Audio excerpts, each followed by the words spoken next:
अपने दो बेटों अर्नव और आरुष के साथ शांति से जीवन बिता रही थी। लेकिन शांति के पति सोहन से उसकी कभी कभार थोड़ी अनबन हो जाती थी।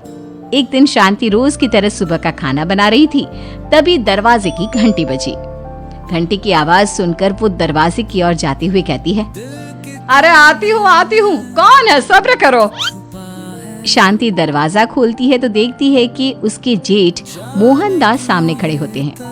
वो सक पकाकर अपना घूंघट करती है और पैर छूकर कहती है, आइए आइए जेठ जी। कैसी हो शांति? जी मैं तो बिल्कुल ठीक हूँ, सब आपकी मेहरबानी है भाई साहब। शांति और मोहनदास की बातें सुनकर शांति का पति सोहन और उसके दोनों बेटे बाहर आ जाते हैं। अरे भैया राम राम, कैसे हो आप? राम राम भाई। अरे शांति ऐसे खड़ी खड़ी क्या देख रही हो? चाय कॉफी कुछ लेकर आओ, भैया आए हैं। शांति तेजी से रसोई की ओर आगे बढ़ती हुई कहती है, अरे मेरी माँ, गेट खोलने के चक्कर में मेरे तो चावल ही जल गए। वो दौड़ी दौड़ी रसोई में जाती है और देखती है कि सारे चावल जल गए हैं। वो दोबारा चावल बनाने में लग जाती है। इतने में सोहन आवाज लगाता है, अरे शांति, तुम्हारे चावल का रोना खत्म हो गया हो तो चाय ले आओ। जी लाती हूँ अभी। शांति जल्दी जल्दी चाय बनाती है और मोहनदास को चाय देती है। सब एक दूसरे की खैर खबर पूछते हुए चाय पीते हैं। चाय खत्म होती ही मोहनदास शांति की ओर देखते हुए मजाक में कहते हैं, शांति, अब तुम्हारी चाय में दम नहीं रहा, अब हमें चाय बनाने वाली बदलनी पड़ेगी। ये कैसे मुमकिन होगा जेठ जी, घर और बाहर का सारा काम मुझे ही करना पड़ता है और कभी कभी जल्दी जल्दी के चक्कर में काम बिगड़ जाते हैं, जैसे आज चावल जल गए। अरे इसी का तो हल लेकर आया हूँ। मैंने रिश्ता देखा है अर्नव और आरुष के लिए। दोनों लड़कियां बहुत सुंदर और सुशील हैं। अगर आप दोनों इजाजत दें तो बात करूँ आगे। सोहन और शांति रिश्ते की बात सुनकर कहते हैं, अब ठीक है, बात चलाइए ना भैया, पर पहले लड़की के बारे में कुछ बताइए तो सही। हाँ हाँ भाई साहब, लड़की कैसी है, परिवार कैसा है, कहाँ के रहने वाले हैं? देखो परिवार तो बहुत अच्छा है, पर वे दोनों लोग बहुत गरीब हैं। दहेज में कुछ मिलेगा नहीं। अरे हमें दहेज में कुछ चाहिए भी नहीं, बस लड़की संस्कारी होनी चाहिए। एक लड़की तो पढ़ी लिखी है और शहर की रहने वाली है, पर दूसरी अपनी गरीबी की वजह से पढ़ न सकी और गांव में रहती है। लेकिन दोनों है बहुत खूबसूरत। अगर तुम सबको देखते ही पसंद ना आ जाए तो मेरा नाम बदल देना। हाँ, पर तो हम आके मूंद कर भरोसा कर सकते हैं भैया।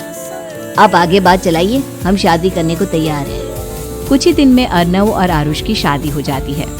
आरुष की शादी अनपढ़ लड़की मंजरी से हो जाती है, जो कि बहुत भोली भी होती है, और अर्नव की शादी पढ़ी लिखी लड़की तनुजा से हो जाती है, जो कि घमंडी और चालू होती है। एक दिन मंजरी घर के काम कर रही थी कि अचानक शांति उसे आवाज लगाती है, बड़ी बहू, ओ बड़ी बहू, मंजरी जल्दी यहाँ आओ। मंजरी जल्दी जल्दी शांति के पास जाती है। बेटा मेरे पैर दबा दे, बहुत दर्द हो रहा है। जी माँ जी, बस बर्तन धोकर आती हूँ।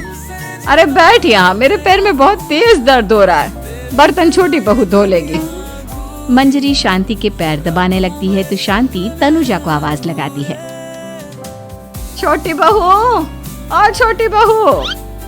तनुजा थोड़ी देर से आराम से चलकर आती है। जी माँ जी, आपने बुलाया मुझे?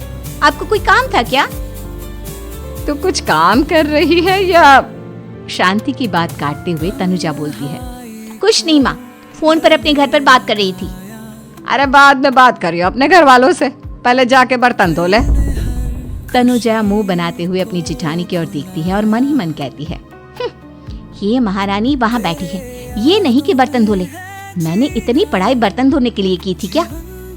तनुजा दांत पीसकर वहाँ से चली जाती है। अगले दिन सब दफ्तर चले जाते हैं, तभी डाकिया चिट्ठी लाता है। शांति चिट्ठी लेकर मंजरी से कहती है, बड़ी बहू, जरा छोटी बहू को बुलाना, एक चिट्ठी आई है। मेरी तो आंखें कमजोर है तो मुझसे पढ़ा नहीं जाएगा।